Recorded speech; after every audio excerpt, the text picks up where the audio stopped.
우리 다시 한 번 더 읽읍시다. 40절입니다. 시작. 모세가 여호와께서 모세에게 명령하신 모든 일을 이스라엘 자손에게 말하니라. 아멘. 여러분의 성도님들이 하나님께 헌금을, 기도의 소원을 담아 일전 번제를 드리셨습니다. 민수기 29장에 여러 제사에 관한 방식들을 주님이 명령하셔서 그것을 우리에게 보여주십니다. 그런데 그 주님이 예배하는 방식을 백성들에게 전하시는 방법은 하나님과 사람들 사이에 모세라고 하는 사람을 스피커로, 메신저로 세우시는 방식이었습니다. 하나님께서 직접 말씀하시면 훨씬 더 권위가 있을 것 같은데, 하나님은 하나님과 백성들 사이에 선지자 혹은 지도자를 세우는 방식으로 하나님의 뜻을 계시하기를 원하셨습니다. 우리 40절 한 번 더 읽습니다. 이제 구조를 생각하시고 시작.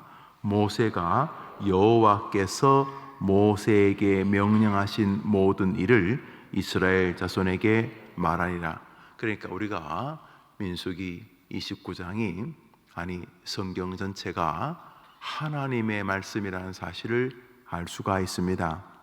그런데 하나님께서 출근하는 데에 구름을 쫙 모아서 김영우, 너 오늘 뭐 할 일 예정이지? 그런데 너 그거 잘못하면 내가 죽여버리겠다.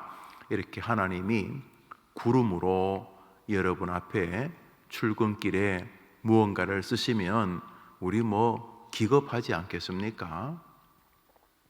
가끔 가다가 하늘에 구름을 이렇게 보다 보면 구름이 집 모양이기도 하고, 어떤 구름은 토끼 모양이기도 하고, 또 어떤 구름은 뭐가 비행기가 지나가다 그랬는지 십자가 모양이기도 하고, 우리가 구름을 보면서 순간순간 부는 바람, 떠다니는 구름의 모양이 변하면서 우리가 어떤 그림들을 유추하지 않습니까? 그런데 그게 아니고 구름이 또박또박 한국말로 가나다라 한자도 아니고 문장이 쫙 써진다고 생각을 해봅시다.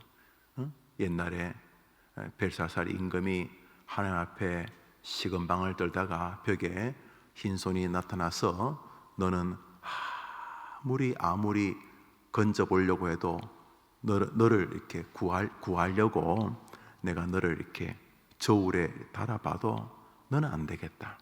메네 데겔 우바르신, 내가 너를 너가 아무리 개돼지 말종 같은 인간이어도 혹시나 뭐 조금이라도 뭘 도와줄 게 없을까? 아니 봐줄 게 없을까? 내가 너를 아무리 달고 또 달아봐도 너는 끝이다 하고 그 밤에 여호와의 성전의 기물을 가지고 술 파티에 했던 벨사살을 쳐 죽이실 때에 벽에 한 손이 나타나서 글을 쓰자 잔치 자리에 모였던 모든 대신들의 간담이 서늘해졌다, 이런 성경이 있지 않습니까?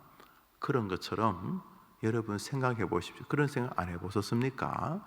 저는 그런 생각 참 자주 합니다. 뭐 지금도 하고 있고, 하나님께서 그냥 지금 아침에 김용호 목사 설교 안 하고 저 뒤에 화면에 이렇게 인위적인 조작이 아니라 뭐가 좋을까요? 저 밖에 있는 우리 그 교회 마당에 있는 그 낙엽들을 쫙 강단 안으로 쭉 끌고 와서 낙엽이 막 위에서 글씨를 쓴다고 생각해 봅시다.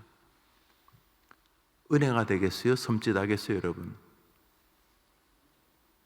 은혜가 된다는 사람은 착한 사람인데, 아침에 출근하는데 여러분 차 위에 성애가 글자로 뭐 멀리 볼 것도 없이 여러분 창문 앞에 너 오늘 일하면 내가 죽이겠다 이렇게 하고 싹 사라졌다 생각해 보십시오. 뭐 하루 종일 우리가 살겠습니까?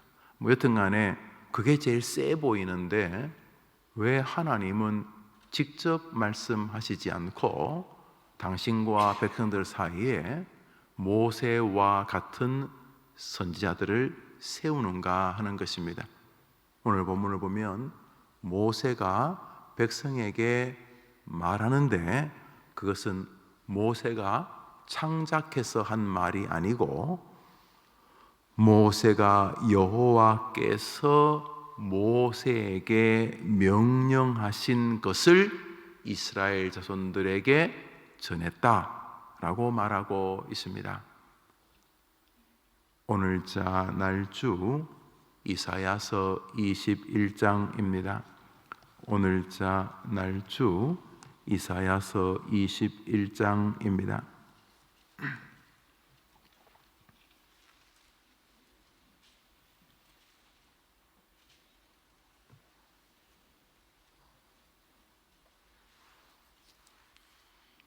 16절, 17절을 읽겠습니다. 오늘자 날주 이사야서 21장 16절과 17절을 읽읍시다. 시작. 주께서 이같이 내게 이르시되 품꾼에 정한 기한같이 1년 내에 게달의 영광이 다 쇠멸하리니 게달 자손 중 활 가진 용사의 남은 수가 적으리라 하시니라. 이스라엘의 하나님 여호와의 말씀이니라. 그러니까 17절에도 이 하나님께서 악한 이스라엘 대적하는 백성들을 진멸하시겠다고 여호와가 말씀하셨다. 10절 마지막 절을 보십시오. 이스라엘의 하나님 여호와의 말씀이니라. 그러니까 우리가 이사야서 21장이 여호와 하나님의 말씀이라는 데는 조금도 이견이 없습니다. 그런데 16절을 봅시다. 16절 읽읍시다. 시작.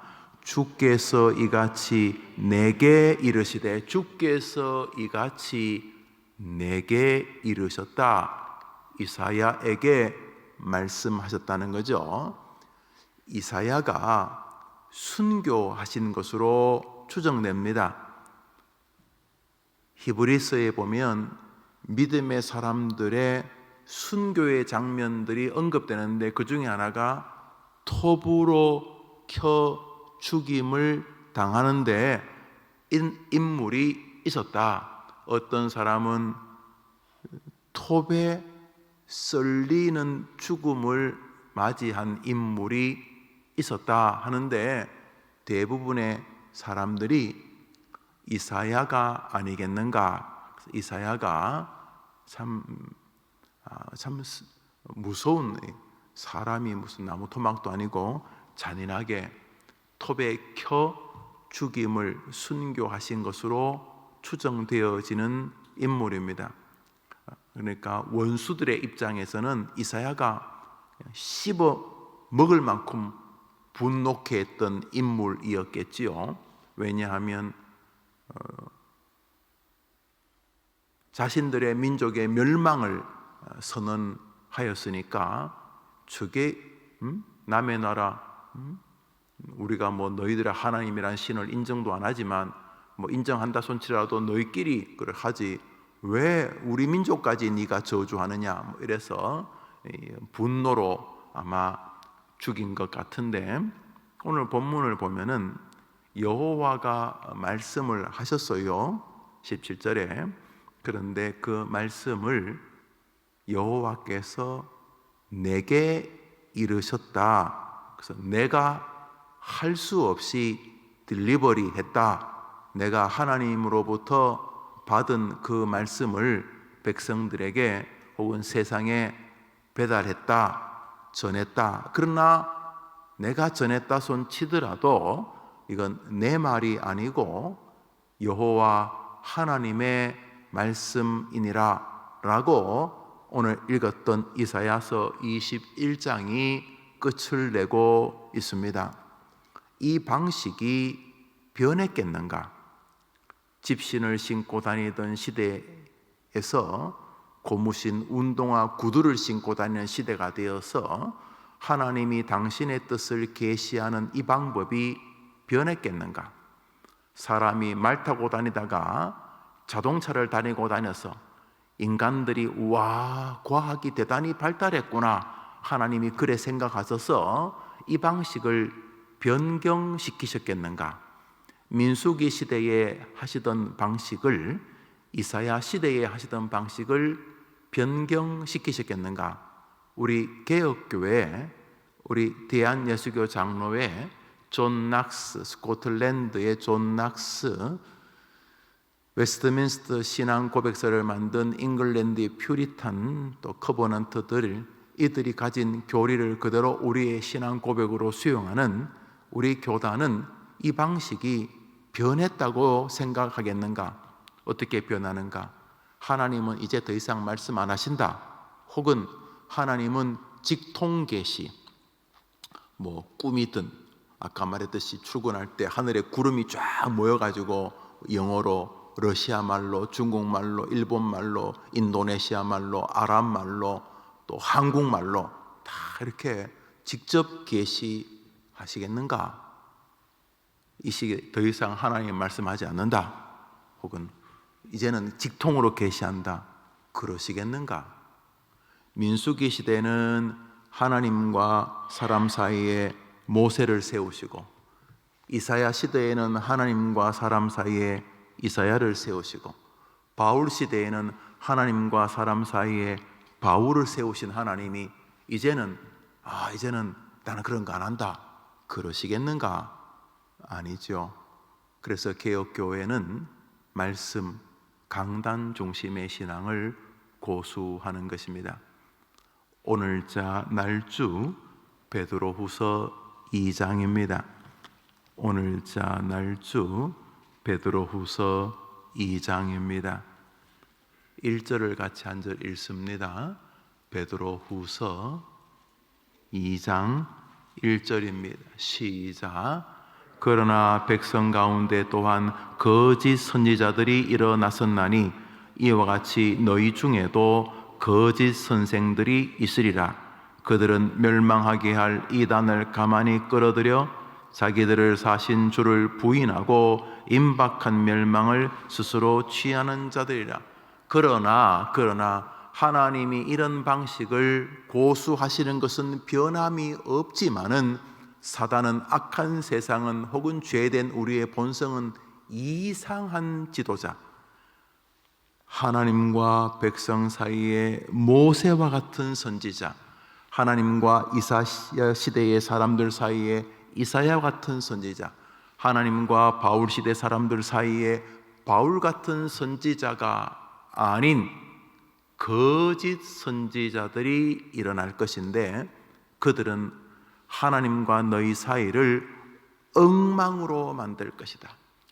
하이레시스, 이단과 같은 사람들이 너희들 앞에 서서 모세인 것처럼 이사야인 것처럼 말할 것이다 라고 오늘 성경이 말하는 것은, 역설적으로 하나님은 여전히 그 방식으로 당신의 뜻을 백성들에게 계시하는 것을 기뻐하고 계신다는 이야기 아닙니까? 오늘 아침에 우리가 기도할 제목은 바로 이 지점입니다.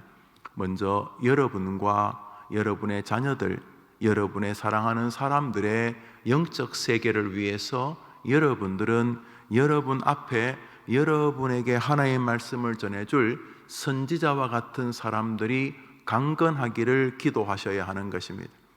우선 기본적으로 강단에 목사가 서 있습니다. 궁금하지 않습니까? 왜 목사는 여러분 앞에 서서 하나님의 말씀을 전하는 것입니까? 목사는 여러분의 아들 아니면 여러분의 손자일 텐데, 목사가 박역거새처럼 아래서 깨어났겠습니까? 목사, 어릴 때부터 내 자식은 아니지만 지켜보신 분 있으실 것입니다. 저 목사 우리 마을에 무슨 세탁소집 아들이지, 저 목사 아이고 아버지는 그런데 어떻게 아들은 목사가 되었을까? 여러분들이 보는 목사가 특별한 사람 아니지 않습니까?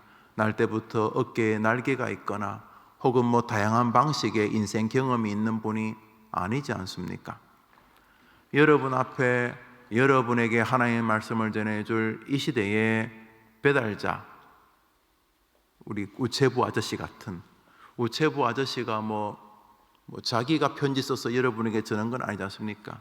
여러분에게 누군가가 전달하기를 바라는 물건이든 소포든 편지이든 간에 그분은 중간에 배달하는 사람이죠. 배달하는 사람. 근데 하나님은 이 방식을 고수하신다고 우리 교단은 믿기 때문입니다. 종교개혁 이후에 말씀, 설교는 그렇게 중요하지 않았습니다.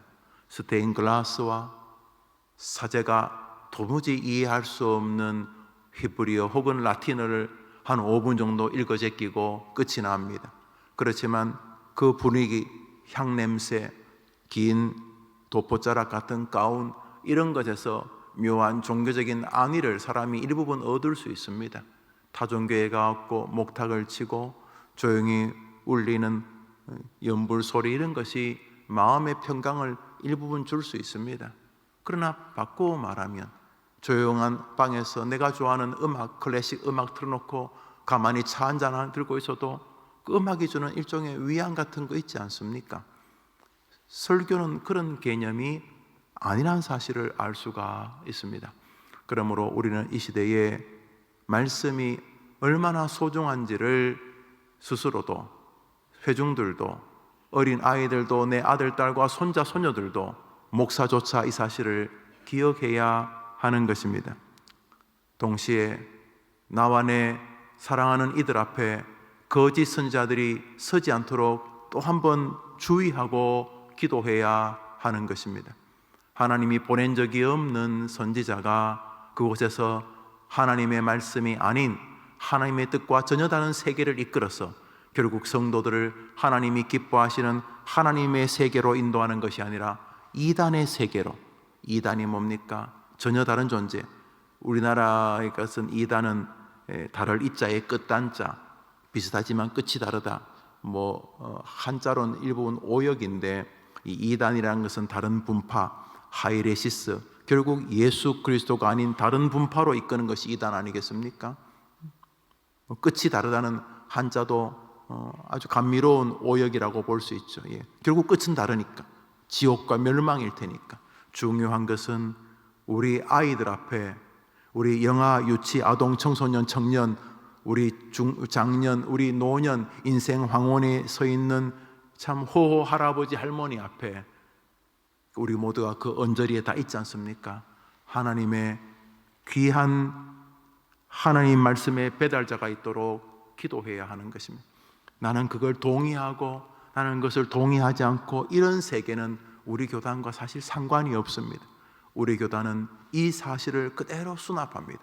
먼저 이 사실을 믿어야 할 사람은 설교자들입니다. 이 시대의 제일 몹쓸 놈들은 지가 설교하면서도 하나님이 자기를 통해 말한다고 믿지 않는 것입니다. 목사인 자기부터 하나님의 말씀을 믿지 않으니까 무슨 변화가 존재하겠습니까? 제가 청년부를 맡았을 때 청년들에게 나는 지금 하나님의 말씀을 전하고 있고 내가 전하는 것은 하나님의 말씀이라고 했을 때 벌써 30년 전이네요. 우리 청년들이 굉장히 놀랐다는 말을 뒤에 해주었습니다. 열심히 하면 은혜로운 목사님 말씀이죠. 열심히 전하면 은혜로운 장로님의 설교지요. 열심히 전하면 은혜로운 반사 스님의 말씀이죠. 그렇게 생각을 했다는 거지. 오늘 목사님이 설교 준비를 은혜롭게 하시고 적절한 예화를 잘 발굴하셔서 우리에게 감동을 줬구나. 눈물이 찔끔 나면 은혜의 강도가 더 깊었다. 이렇게 생각할 수 있었고 그래 정도 생각하고 또 그렇지 않으면 오늘 목사님 설교 죽 썼구나. 준비 좀 하시지. 요즘 뭐 하시나? 이렇게 생각을 했었는데 이 생뚱맞은 젊은 전도사가 와서 내가 전하는 것은 하나의 말씀이라고 할 때에 그 청년들이 굉장히 놀랐다고 그랬습니다. 그러나 그때나 지금이나 제 마음은 큰 변함이 없습니다. 여러분은 가끔 그런 건 느끼십니까? 저 목사가 교만한 거 아닌가? 저 목사가 자기가 설교해놓고 하나의 말씀이라고 하는가? 라고 느끼지 않으십니까?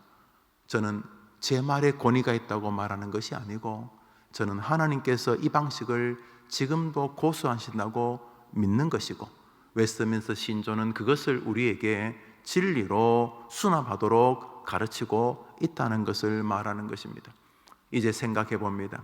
만일 이 교리를 그대로 받는다면 교회 선정은 신중하지 않을 수가 없습니다. 집 가깝다고 교회를 나오거나 교회가 크고 주차장이 넓다고 교회를 나오는 것은 주객이 전도된 것입니다. 교회를 선택하는데 일부분 참고사항은 되겠지만 교회는 그렇게 선정하는 것이 아니기 때문입니다. 동시에 우리의 사랑하는 아이들도 아무 교회나 보낼 수는 없는 것입니다. 왜냐하면 오늘 성경은 하나님의 방식이 존재하고 있고 악한 자들은 그 방식에 빈틈을 노린다는 것을 말하고 있기 때문입니다. 두 번째로, 목사들만 이 시대에 하나님의 말씀을 받고 전하는 존재인가 하는 것입니다. 종교개혁 이전까지 가톨릭은 성경을 평신도들에게 읽게 했다는 이유로 성경 번역자, 다시 말하여 히브리어 헬라어를 영어로 번역했다고 윌리엄 틴테일 성경이라고 서점에 하나 팝니다. 이름을 그래 붙였죠. 그 사람을 죽였습니다. 이유는 어디 건방지게 성도들이 성경 읽게 하느냐고. 성경은 사제들의 이 전용 도구인데, 그래서 윌리엄 틴테일 같은 사람 성경을 사람들이 읽도록 번역했다고 죽인 다음에도 성질이 났는지 다시 시체를 꺼내가지고 뼈를 그냥 갈아가지고 그냥 강에다 뿌려버렸습니다. 그냥 그렇게 분해했습니다. 이유는 어디 너희들하고 우리하고 수준이 같으냐, 이런 것입니다. 요한 후스, 기롤라모 사보나롤라, 중세의 모든 위대한 선지자들은 다 하나님 말씀을 우리 모든 백성들에게 주셨다고 설교하다가 다 죽였습니다. 불에. 요한 후스는 나무에 붙여놓고 밑에서 불태워서 죽였습니다.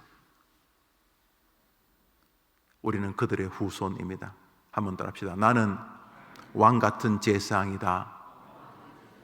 이것이 무슨 교리입니까? 만인 제사장론입니다. 사랑하는 여러분, 그런 면에서 우리 모두는 이 시대의 삶의 설교자입니다.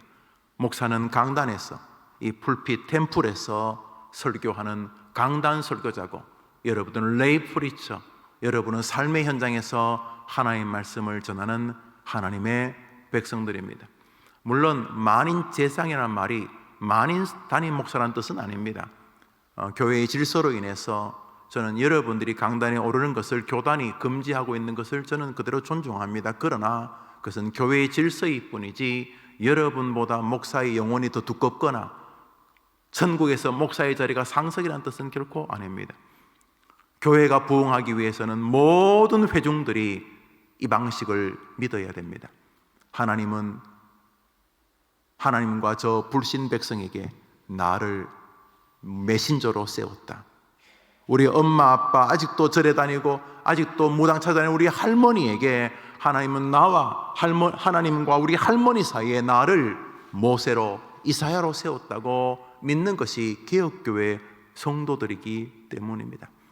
목사가 주중에 설교했던 이 설교가 한 주일 내에 이 수천 명의 성도들이 세상으로 흩어져 가지고 그 자리에서 설교하는 것이 하나님의 뜻이라고 하면 믿으면 아멘해 보십시오.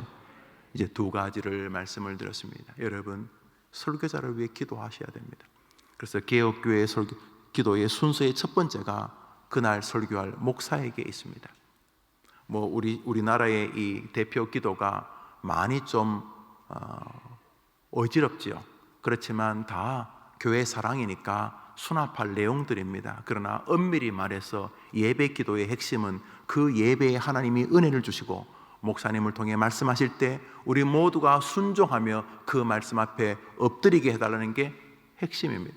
그게 제일 중요한 것이, 그게 제일 중요해요. 나머지 우주 평화와 남북 통일 다 좋은 기도인데 그런 기도는 강단 아래에서 하는 것이고, 강단에서는 하나님, 목사님을 통해 말씀하실 때에 우리의 영이 순종케 하옵시고 그 말씀으로 복된 믿음의 길을 걷게 하여 주옵소서. 이게 개혁교회의 기도입니다.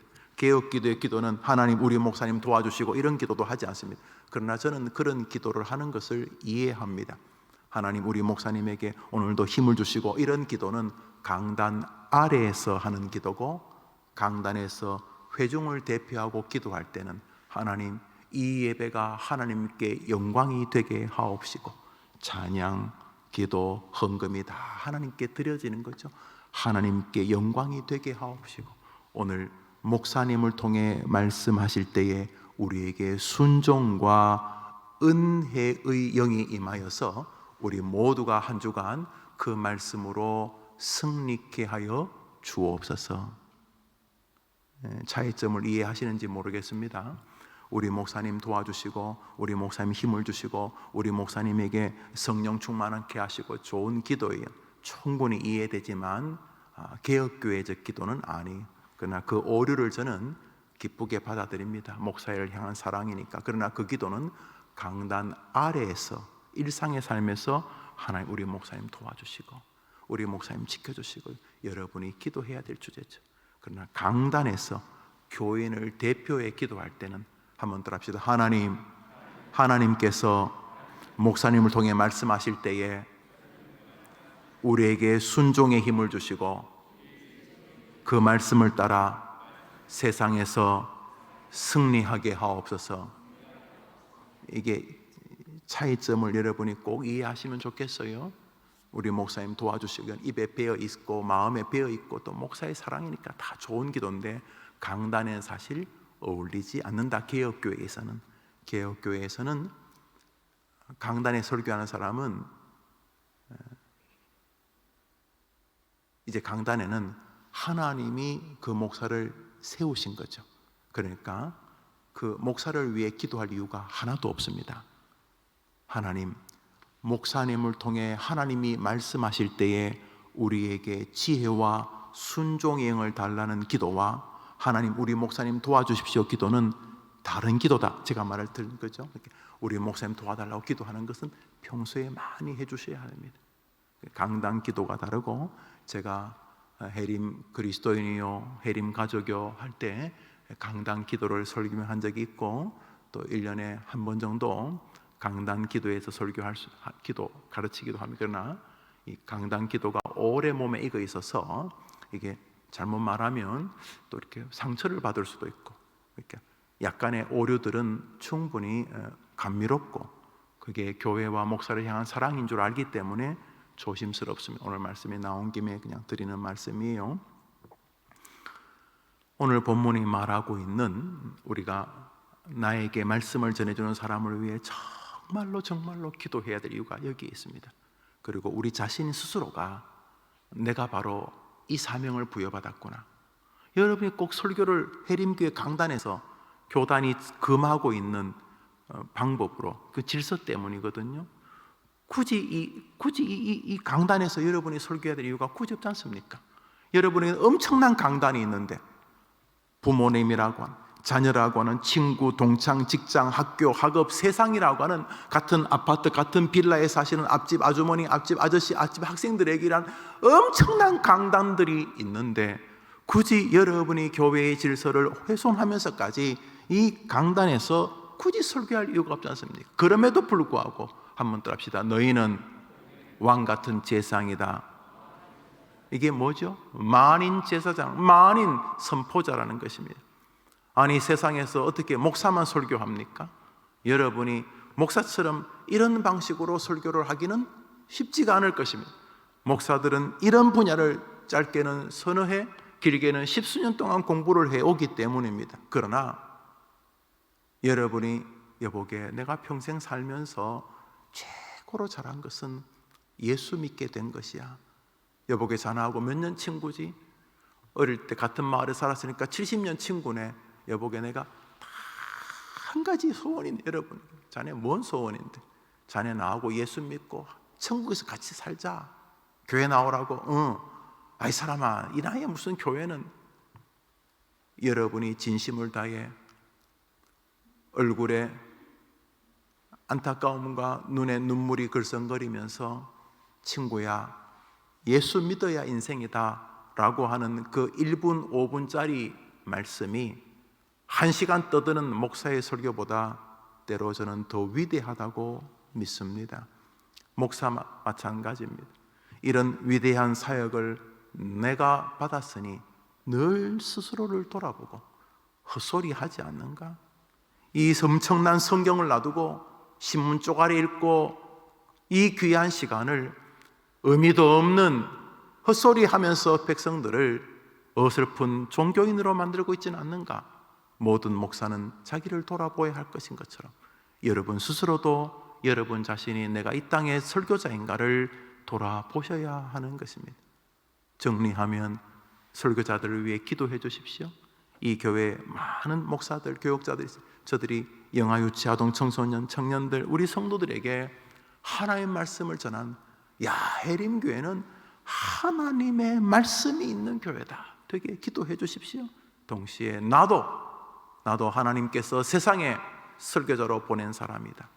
먼저 내 가족이라고 하는 이 아름다운 강단, 내 가족이라고 하는 이 아름다운 사람들, 내 동료도 친척, 내 직장, 내 학업이라고 하는 이 아름다운 삶의 터전에 나를 하나님은 설교자로 세우셨다. 이 마음으로 오늘 하루 하나님과 복음을 들어야 될 사람 사이에 끼어져 있는 모세와 이사야의 심정으로 승리하는 여러분 되기를 축복합니다. 주님 같이 기도 예배를 마치고 우리 자유롭게 기도하며 기도하기 전에 광고가 있습니다. 우리 교회 이제 최근에 나오신 분들이니까 새 가족이죠. 해림교회 쪽으로 옮기고 나온 다음부터 나오신 분이시죠. 이지영 집사님 아버님 최상균 집사님 장인께서 어제 하나님 부르심을 받으셨습니다. 강동 경희대 병원 장례식장입니다. 우리 교회에서는 오늘 오후 4시에 교육자들과 또 저와 함께 가실 분은 오전 10시 30분에 여기서 출발하도록 하겠습니다. 오늘 위로 예배가 오전 10시 30분 교회에서 또 오후 4시 교회에서 출발합니다. 곧바로 강동 경희대 병원으로 오실 분들은 10시 50분 정도 오시면 될 것 같습니다. 또 오후에도 4시 한 20분 정도에 그리 오시면 되겠습니다. 네, 교회에서는 10시 30분에 오후 4시에 이지영 집사님 부친 소천에 저음하여 위로 예배를 드린다 기억하고 여러분이 기도해 주시기를 바랍니다. 우리 주님 같이 예배를 마칩시다. 하늘에 계신 우리 아버지여, 이름이 거룩히 여김을 받으시오며 나라의 임하옵시며 뜻이 하늘에서 이룬 것 같이 땅에서도 이루어지이다. 오늘날 우리에게 일용할 양식을 주옵시고 우리가 우리에게 죄 지은 자를 사하여 준 같이 우리 죄를 사하여 주옵시고 우리를 시험에 들게 하지 마옵시고 다만 악에서 구하옵소서. 대개 나라와 권세와 영광이 아버지께 영원히 있사옵나이다. 아멘. 자유롭게 기도합시다.